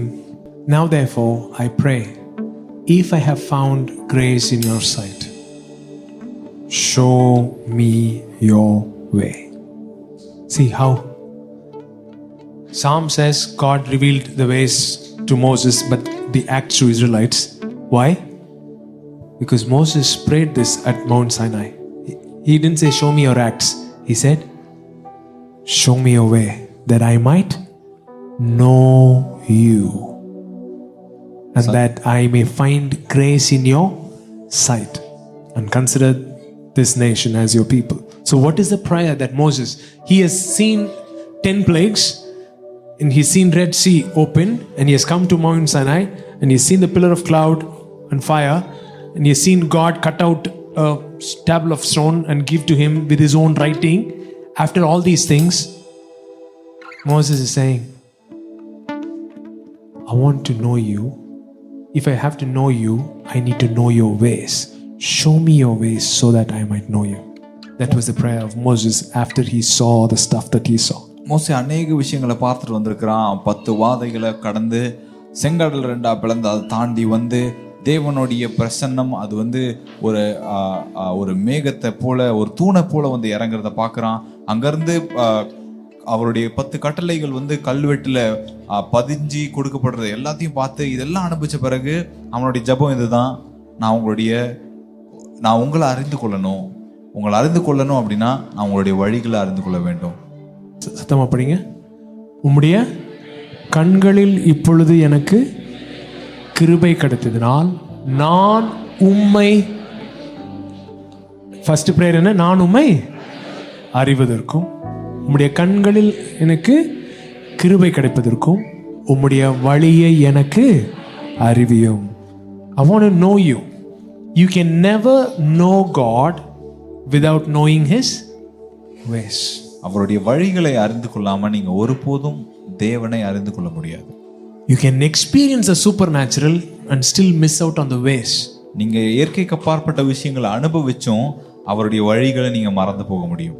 Not even know the ways. அது தெரியாமலே வாழ முடியும்.